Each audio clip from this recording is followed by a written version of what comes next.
आज मैं आपके साथ बहुत ही यूनिक सी मिठाई शेयर करने जा रही हूँ और इसका नाम भी उतना ही यूनिक है। इसका नाम है खाजा। इस खाजा नाम के पीछे भी ना एक बहुत ही अच्छी सी स्टोरी है जिसे मैं आगे बताऊंगी। खाजा जो है ना बिहार की फेमस मिठाई है। वैसे तो बिहार के सभी जगहों पर खाजा मिलता है, लेकिन बिहार में भी सिलाव का खाजा फेमस है। इस मिठाई को आपने बहुत ही कम जगहों पर देखा होगा। ये मिठाई बिहार के अलावा यूपी और वेस्ट बंगाल में कुछ जगहों पर मिलती है और ये इतनी स्पेशल है ना बिहार में कि बेटी की शादी होती है ना तो उसकी विदाई के वक्त इस मिठाई को जरूर दिया जाता है। ये मिठाई एकदम क्रिस्पी और परतदार होती है और चाशनी में डूबी हुई होती है, लेकिन चाशनी इसकी एकदम ड्राई होती है जिससे कि इसमें जरा भी चिपचिपाहट नहीं होता है। बिहार का सिर्फ लिट्टी चोखा और पुआ ही नहीं, ये खाजा भी बहुत फेमस है। तो चलिए इसे मिलकर बनाते हैं। और ये एक ऑथेंटिक रेसिपी भी है, तो वीडियो को बिना स्किप के एंड तक जरूर देखें। और रेसिपी अगर पसंद आए तो लाइक शेयर और सब्सक्राइब करना ना भूलें। और अगर फेसबुक पे देख रहे हैं तो मेरे पेज को फॉलो जरूर करें। इसे बनाने के लिए सबसे पहले मैंने एक परात ले लिया है, उसमें ले लेंगे मैदा। यहाँ पर मैंने 2 कप के जितना मैदा ले लिया है। मैदा आप अपनी ज़रूरत के अनुसार ले सकते हैं। अब इसमें बहुत ही थोड़ा सा नमक डाल देंगे। तो मीठी रेसिपी बना रहे हैं, थोड़ा सा नमक डालने से ना इसका टेस्ट बहुत ही बढ़ जाएगा। नमक को मैदे में अच्छे से मिला लेंगे और छोटी सी जगह मैंने बना ली है। नमक स्वाद के अनुसार हमें नहीं डालना है, बहुत ही थोड़ा सा डालना है। इसमें बहुत ही थोड़ा सा 2 चम्मच के जितना मैंने तेल डाल दिया है मोयन के लिए। तेल की जगह पे घी भी डाल सकते हैं और मोयन इसमें बहुत ही कम नामात्र का पड़ता है, क्योंकि इसमें बहुत ज़्यादा मोयन डाल देंगे ना तो ये बहुत ही ज़्यादा खस्ता हो जाएगा और चाशनी में डालने समय टूटेगा। मोयन डालने के बाद मोयन को अच्छे से रब करते हुए आटे में मिला लेंगे और उसके बाद थोड़ा थोड़ा पानी डालेंगे और इसका एक सेमी सॉफ्ट डो तैयार कर लेंगे। यहाँ पे डो हमारा लग चुका है और बहुत अच्छे से मलते हुए इसे मैंने लगाया और देख सकते हैं कि एकदम सेमी सॉफ्ट डो है। और क्योंकि ये मैदा है तो स्टार्टिंग में थोड़ा सा हार्ड रहता है और धीरे से इसे रेस्ट करने के लिए छोड़ेंगे ना तो ये धीरे धीरे से और भी सॉफ्ट हो जाएगा। अब इसे 15 से 20 मिनट का रेस्ट देंगे। उससे पहले इसके ऊपर थोड़ा सा तेल अप्लाई कर देते हैं ताकि ये थोड़ा सा और सॉफ्ट हो जाए। मैदे के ऊपर जितना ज़्यादा तेल लगाकर आप छोड़ेंगे ना तो बहुत ही अच्छा सा सॉफ्ट हो जाता है और उसके बाद बेलने में हमें आसानी होती है। तो इसे मैंने कवर कर दिया एक बोल से और इसे 15 से 20 मिनट के लिए रेस्ट करने देते हैं। जब तक हमारा डो रेस्ट कर रहा है इसके लिए एक साटा बनाकर तैयार कर लेते हैं। तो उसके लिए मैंने एक बोल ले लिया, उसमें 2 चम्मच की जितना मैदा डाल लेंगे। मैदा डालने के बाद इसमें थोड़ा सा तेल डाल देंगे और इसका एक थिक पेस्ट तैयार कर लेंगे। तो तेल यहाँ पे ना अनफ्लेवर्ड हो, सरसों का तेल बिल्कुल भी यूज़ ना करें, क्योंकि सरसों के तेल में बहुत ही ज़्यादा झांस होती है और खाने से में वो अच्छा टेस्ट नहीं करता है। इसे अच्छे से मिक्स करेंगे और उसके बाद ये देखिए बहुत ही अच्छा सा थिक सा पेस्ट हमारा बनकर तैयार हो गया है। ये जो पेस्ट है ना जरूरी नहीं 2 चम्मच मैदे से ही बनाना है, आपका जो डो है ना उसकी क्वांटिटी के अकॉर्डिंग आप बना सकते हैं। साटा हमारा बनकर तैयार हो गया तो इसे साइड कर देते हैं और इसके बाद फिर से डो को चेक कर लेते हैं। डो भी हमारा और भी सॉफ्ट हो गया है तो इसे अच्छे से मलते हुए हम 2 से 3 मिनट इसे मसल लेंगे ताकि अच्छे से नीड हो सके और जो भी इसमें गांठें वगैरह बच गई हैं वो अच्छे से स्मूथ हो जाए। यहाँ पे अच्छे से मैदे को स्ट्रेच करते हुए इसे हमें स्मूथ करना है और इसे स्मूथ करते समय हल्का सा लगेगा कि थोड़ा थोड़ा सा चिपक रहा है। तो जैसे ही अच्छे से स्मूथ हो जाएगा ना तो ये चिपकना बंद हो जाएगा और बहुत ही अच्छा सा चिकना सा हो जाएगा। वैसे बहुत ज़्यादा अगर चिपक रहा हो ना तो हाथों में थोड़ा सा तेल लगा ले और थाली में भी थोड़ा सा तेल लगा सकते हैं। यहाँ पे ये बहुत अच्छे से स्मूथ होना शुरू हो गया और ये देखिए हमारा डो अच्छे से मल चुका है और परात भी हमारा बहुत अच्छे से चिकना हो गया है। यहाँ पर मुझे मेरी मम्मी की एक बात याद आ रही है कि आपका डो बहुत ही अच्छा सा स्मूथ बनकर तैयार हुआ है। इसकी पहचान है ना, आप जिस बर्तन में परात में या जिसमें भी आपने आटा गूंदा है वो अच्छे से चिकना हो जाए, उसमें ज़रा सा भी आटा न लगा हुआ हो, तो इसका मतलब हमारा डो बहुत अच्छे से गूंद कर तैयार हो गया है। तो यहाँ पर हमारा डो तैयार है और इसकी मैंने 4 पीसेस में इसे डिवाइड कर लिया और इसे भी अच्छे से स्मूथ पेड़ा बनाकर तैयार कर लेंगे। जिस तरह से रोटी वगैरह बनाते हैं ना, रोटी के साइज का ही या उससे थोड़ा मोड़ा बड़ा आप रख सकते हैं। तो यहाँ पे मैंने इसे चॉपिंग बोर्ड पर निकाल लिया है और इस तरह से अच्छे से सबको चिकना कर लेंगे। सारे पेड़े हमारे बनकर तैयार हो गए हैं और यहाँ पर जो पेड़ा है ना वो रोटी से थोड़ा सा बड़ा है और मैदा है तो कुछ ज़्यादा ही स्ट्रेच होगा। अब इसे मैंने थोड़ा सा फ्लैट कर लिया, उसके ऊपर लगा लिया है ऑयल और इसे एकदम पतला बेलना है, एकदम जैसे ट्रांसपेरेंट शीट होता है ना उस तरह का। तो आप चाहें तो इसे डस्ट करके भी बेल सकते हैं, थोड़ा सा मैदा वगैरह डालकर इसे बेल ले। वैसे मैदे के ऊपर आप थोड़ा सा तेल लगाकर बेलिए तो बहुत ही आसानी से वो स्ट्रेच होते हैं और उसके बाद श्रिंक भी बहुत ही कम होते हैं। और इसे ना बहुत ही ज़्यादा स्ट्रेच करना है, एकदम जितना ज़्यादा लास्ट तक जितना हो सकता है ना एकदम ट्रांसपेरेंट कर देना है। तो यहाँ पे वीडियो में थोड़ा सा कम दिखाई दे रहा है, लेकिन बहुत ही अच्छे से मैंने इसे स्ट्रेच कर लिया है। तो ये हमारी एक रोटी बिल चुकी है और ये देख सकते हैं कितनी पतली है। थोड़ी सी उठाने समय थोड़ी सी और श्रिंक हो जाती, लेकिन बाद में हम इसे खींच तान के फिर से बड़ा कर लेंगे। तो इस रोटी को अब रख लेते हैं परात में और इसे अच्छे से फैला कर ही रखना है।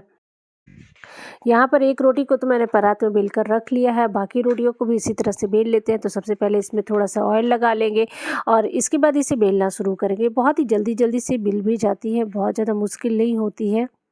सारी रोटियों को मैंने बेल कर परात में रख लिया है और एक रोटी मैंने चॉपिंग बोर्ड पर रखी है। अब ये जो साटा हमने बनाया था ना, इस साटे को इस रोटी के ऊपर अप्लाई कर देंगे और बिल्कुल भी इसे लगाने में कंजूसी नहीं करेंगे। जितना अच्छे से ये फैल सकता है उतने अच्छे से इसे लगा लेंगे।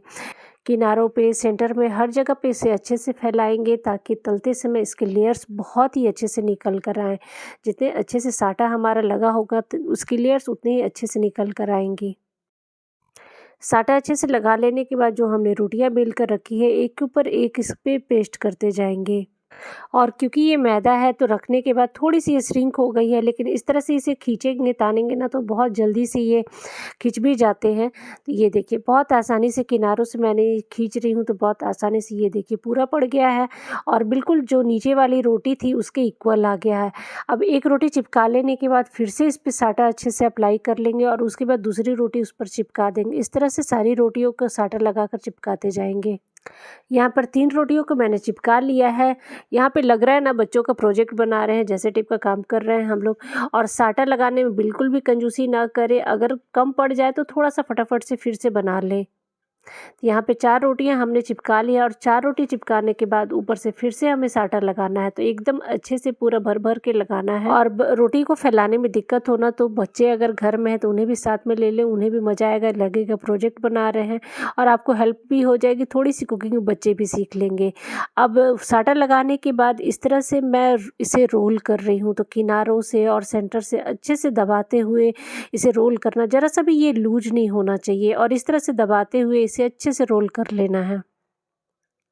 ये देखिए अब रोल कर लिया है मैंने। अब इसे हल्के हाथों से इस तरह से और थोड़ा सा रोल कर लेंगे ताकि अंदर की लेयर्स अच्छे से चिपक जाए। रोल करने के बाद इसे हमें कट करना है, तो नाइफ़ की हेल्प से इसके पतले पतले पीसेस कट करेंगे, लगभग 1 सेंटीमीटर के जितना या थोड़ा सा उससे ज़्यादा।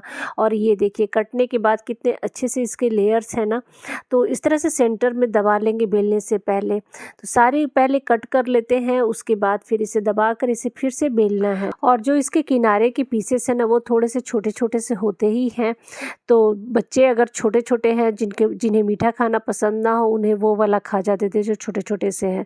तो इस तरह से कट करने के बाद सेंटर से इस तरह से बेलने से पहले एक बार फिर से दबाएंगे और ये देखिए इस तरह से सेंटर से दबा लेना और किनारों से इस तरह से लॉक कर लेना है। तो जो इसके लेयर्स हैं ना वो लॉक हो जाएंगे, बहुत ज़्यादा बिखरेंगे नहीं बेलने समय।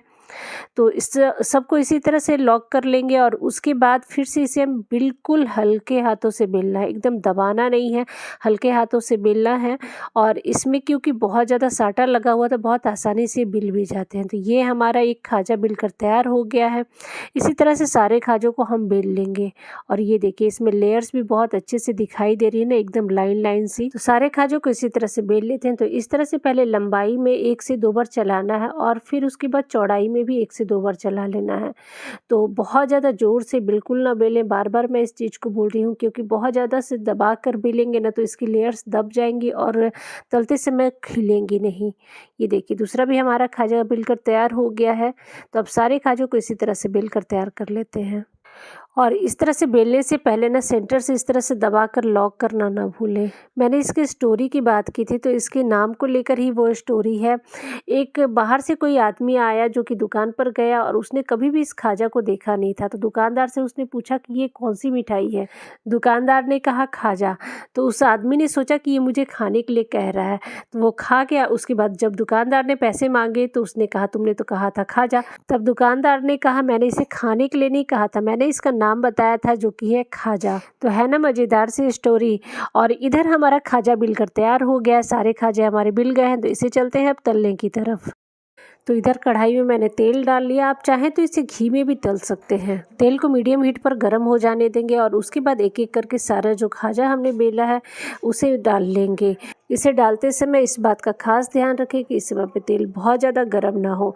अगर तेल बहुत ज़्यादा गर्म हुआ तो बाहर से ये बहुत ज़्यादा ब्राउन हो जाएंगे और अंदर बहुत सारी लेयर्स हैं तो वो कच्चे रह जाएंगी। खाजा को यहाँ पे मैंने डाल लिया है और एक बैच में जितना खाजा आया उतना ही डाले। 2 बैच करके मैं फ्राई कर रही हूँ और यहाँ पे आप देख सकते हैं कि खुद से धीरे धीरे से ऊपर आते जा रहे हैं। तो जब तक ये खुद से ऊपर आने शुरू नहीं होते हैं तब तक इसे टच ना करें।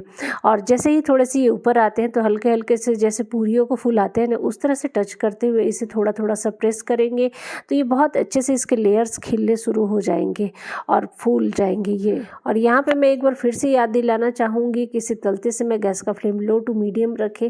बिल्कुल लो टू मीडियम फ्लेम पे ही इसे तलें और बहुत अच्छे से ये क्रिस्पी हो जाएंगे। तो यहाँ पे एक बार फूल गया है तो मैं इसे एक बार मैंने पलट दिया है। दूसरी ओर से भी 2 से 3 बार इसे पलटना है। कंटिन्यू एक साइड से बिल्कुल नहीं पकाना है। थोड़ी थोड़ी देर में ही 1 से 2 बार इसे पलटेंगे ना तो हर ओर से बहुत ही अच्छा सा एक जैसा कलर आएगा और बहुत ज़्यादा इसे ब्राउन नहीं किया जाता है। एकदम हल्का सा जब गोल्डन कलर आना शुरू हो तभी इसे हमें निकाल लेना है। तो ये देखिए फिर से 1 से 2 बार मैंने यहाँ पे पलट दिया और बहुत ही अच्छा सा यहाँ पे कलर आ गया है। तो इसे अब निकाल लेते हैं। इसे निकालते समय इसे थोड़ी देर के लिए कढ़ाई की साइड में रखेंगे तो इसका एक्स्ट्रा ऑयल निकल जाता है या फिर आप किसी छलनी का यूज़ कर सकते हैं। एक बैच के खाजों को मैंने पहले ही निकाल लिया था और ये खाजा हमारा फ्राई हो चुका है और ये देखिए कितना अच्छा सा कलर आया और बहुत ही ज़्यादा क्रिस्पी यहाँ पे है और एकदम लेयर्स एकदम निकल के आए हैं। बहुत ही अच्छे से खिले खिले से हैं। खाजे हमने फ्राई कर लिए हैं लेकिन अभी हमारा काम ख़त्म नहीं हुआ। अब इसकी चाशनी हमें तैयार करनी है तो इसे अब साइड कर लेते हैं और एक बर्तन मैंने रख लिया। इसमें डाल लेंगे चीनी। तो 2 कप के जितनी इसमें मैं चीनी डाल रही हूँ। अब 2 कप चीनी के साथ इसमें 1.5 कप के जितना पानी डाल लेंगे। पानी डालने के बाद इसे हमें चलाते हुए तब तक पकाना है जब तक इसमें उबाल ना आ जाए। इस समय पे इसे ऐसे ही छोड़ देंगे ना तो चीनी नीचे तले में चिपक जाएगी और वो जल भी सकती है। तो इस चाशनी में उबाल आ चुका है। तो इस समय पे आपको अगर इलायची का फ्लेवर पसंद है तो इसमें इलायची डाल सकते हैं या फिर केसर वगैरह डालना चाहे वो भी डाल सकते हैं। अब सवाल ये उठता है कि हमें खाजा के लिए चाशनी कैसी चाहिए। बहुत बार आपने देखा होगा ना कि खाजा के ऊपर चीनी की एक मोटी सी लेयर होती है जो खाने में अच्छी नहीं लगती है। तो चाशनी हमें इसके लिए ऐसी चाहिए कि उसके अंदर तक चली भी जाए और ऊपर से क्रिस्टलाइज भी ना हो। तो इसके लिए हम बस एक तार की चाशनी बनाएंगे जिससे कि वो अंदर तक चली भी जाएगी और ऊपर बहुत ज़्यादा जमेगी भी नहीं। तो इस तरह से हाथों से चेक करेंगे ना तो इस तरह से तार बनने शुरू हो जाते हैं।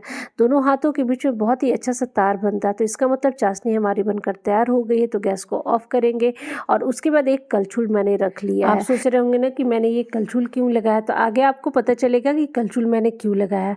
अब जो खाजा हमने बना कर रखा था उसमें इसे डीप करते जाएंगे और फटाफट से डालेंगे और दूसरी ओर से पलट लेंगे और इसमें इसे छोड़ना नहीं है, बस पलटना है। उसके बाद निकाल के इसे कलछुल के ऊपर रखते जाएंगे ताकि इसके ऊपर चाशनी की बहुत ज़्यादा लेयर ना चढ़े और जो एक्स्ट्रा चाशनी है वो बर्तन में ही गिर जाए। ये देखिए कुछ इस तरह से इस पे हम रखते जाएंगे और इसकी लाइन बनाते जाएंगे। दुकान में आप देखेंगे ना तो इसी तरह से बड़ी बड़ी कढ़ाइयाँ जो होती है उसी में चाशनी बनाई जाती हैं और इसी तरह से उस पर इस तरह से रख दिया जाता है और इसी तरह से जब तक ये ड्राई नहीं हो जाती हैं तब तक इसे छोड़ भी दिया जाता है। तो सारे जो खाजे हैं एक एक करके इसमें डीप करते जाएंगे और इस तरह से इस पर रखते जाएंगे।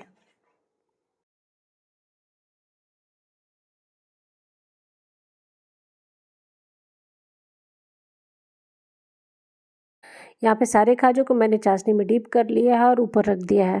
अब इसी तरह से इसे 10 से 15 मिनट छोड़ देंगे या आधे घंटे के लिए छोड़ देंगे। आधे घंटे में ये थोड़े से ये ड्राई हो जाएंगे अच्छे से। जैसे ही ये ड्राई हो जाते हैं ना उसके बाद आप इसे एयर टाइट डब्बों में भर कर आप 15 दिन के लिए 20 दिन के लिए इसे रख सकते हैं और जब भी मन करे मीठा खाने का तो इसे आप खा सकते हैं। तो इसे मैंने प्लेट में निकाल लिया है और इसे गार्निश कर लेंगे कुछ कटे हुए पिस्ता से। वैसे इसे गार्निशिंग की कुछ खास ज़रूरत नहीं है, इसे ऐसे ही खाया जाता है। तो बस हमारा बढ़िया सा खाजा बनकर तैयार हो गया और ये देख सकते हैं कि ऊपर से कितना ग्लेज कर रहा है और अभी भी ये पूरी तरह ड्राई नहीं हुआ है। धीरे धीरे ना पूरी तरह ये ड्राई हो जाता है। और ये देख सकते हैं, दबा रही हूँ तो बहुत अच्छे से क्रंच की आवाज़ आ रही है। एकदम लेयर अच्छे से निकले हैं, अंदर सॉगी नहीं हुआ है, ऊपर से भी अच्छे से ड्राई हो गया, मतलब एकदम परफेक्ट खाजा है ये। और ऊपर चीनी की लेयर भी नहीं जमी है। आपको ये रेसिपी अच्छी लगी हो तो इस रेसिपी को इसी तरह से मेरी तरह से एक बार ज़रूर ट्राई करें। और रेसिपी अगर पसंद आई हो तो लाइक शेयर और सब्सक्राइब करना ना भूलें।